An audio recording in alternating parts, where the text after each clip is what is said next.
അസ്സലാമു അലൈക്കും വറഹ്മത്തുള്ളാഹി വബറകാതുഹു. അപ്പോൾ ഇന്ന് നമ്മൾ നല്ല ഹെൽത്തി ആയിട്ടുള്ള ഒരു റാഗി ആടയാണ് കേട്ടോ. അതിന് വേണ്ടിയിട്ട് ഒരു കപ്പ് റാഗി രാവിലെ വെള്ളത്തിലിട്ട് വെച്ചിട്ടുണ്ടായിരുന്നു. അത് വൈകിട്ട് കഴുകി വൃത്തിയാക്കി ഒരു പാത്രത്തിലോട്ട് മാറ്റിയിട്ടുണ്ട്. ഇനി ഇതൊരു മിക്സിയുടെ ജാറിലോട്ട് മാറ്റി കൊടുക്കുന്നുണ്ട്. പാകത്തിന് വെള്ളമൊഴിച്ച് നന്നായിട്ട് പേസ്റ്റ് രൂപത്തിലൊന്ന് അരച്ചെടുക്കാം. അരച്ചെടുത്ത മാവ് ഒരു പാത്രത്തിലോട്ട് മാറ്റി കൊടുക്കുന്നുണ്ട്. ഇനി മിക്സിയുടെ ജാറിൽ ഒരു ഇച്ചിരി വെള്ളം കൂടെ ആക്കിയിട്ട് അതും കൂടെ ഒഴിച്ചു കൊടുത്ത് നന്നായിട്ടൊന്ന് മിക്സ് ചെയ്ത് കൊടുക്കുന്നുണ്ട്. എന്നിട്ട് ഒരു ഇച്ചിരി ഉപ്പും കൂടെ ഇട്ട് കൊടുക്കുന്നുണ്ട്. ഉപ്പ് അധികം ഒന്നും വേണ്ട, ഒരു ഇച്ചിരി മതി കേട്ടോ.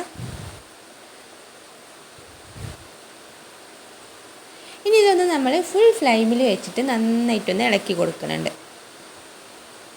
ഇതിങ്ങനെ ഓരോരോ കട്ടകളായിട്ട് ഇങ്ങനെ വന്നുകൊണ്ടിരിക്കും. അപ്പോൾ ഇത് തീ ഒന്ന് കുറച്ച് കൊടുക്കണം. എന്നിട്ട് ചെറിയ തീയിലിട്ടിട്ട് നന്നായിട്ട് ഇളക്കി കൊടുത്തുകൊണ്ടേയിരിക്കണം. ഇങ്ങനെ ഇളക്കി കൊടുത്തുകൊണ്ടേ ഇരിക്കുമ്പോൾ ഇതേപോലെ ഉരുളായി വരും കേട്ടോ. അപ്പോൾ ഇതൊന്ന് മാറ്റി വെക്കാം, നമുക്ക് ചൂടാറാൻ വേണ്ടിയിട്ടൊന്ന് മാറ്റി വെക്കാം. അപ്പോൾ നമ്മുടെ മാവൊക്കെ ഇവിടെ ചൂടാറി വന്നിട്ടുണ്ട്. ഇത് കയ്യിൽ കുറേശ്ശെ വെള്ളമാക്കിയിട്ട് നന്നായിട്ടൊന്ന് കുഴച്ചെടുക്കണം കേട്ടോ.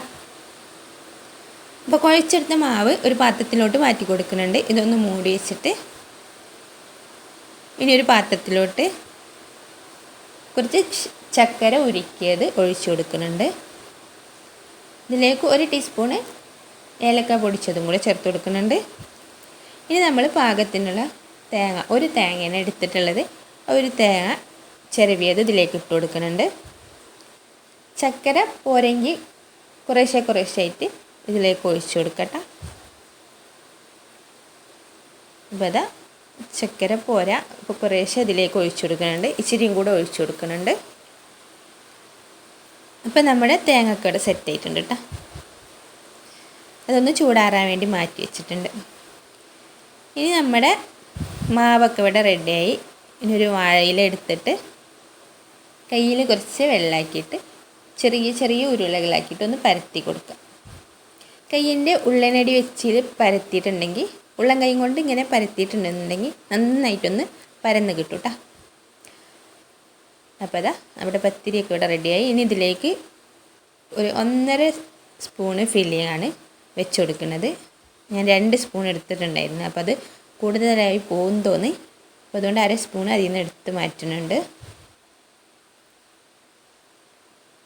അപ്പോൾ ഇതൊന്ന് ഫില്ല് ചെയ്തിട്ട് ഈ ഇല ഒന്ന് മടക്കിയിട്ട് നന്നായിട്ടൊന്ന് പ്രസ് ചെയ്ത് കൊടുക്കാം. അപ്പോൾ എത്രയേ ഉള്ളൂ. ഇതൊന്ന് നമ്മൾ നല്ല ചൂടായി വരുന്ന വെള്ളത്തിൻ്റെ മുകളിൽ ഒരു ഓട്ടപാത്രം വെച്ചിട്ട് അതിലേക്ക് ഇതെല്ലാം ഒന്ന് വെച്ച് കൊടുത്തിട്ട് വേവിച്ചെടുക്കുക, ആവിയിലൊന്ന് വേവിച്ചെടുക്കുക.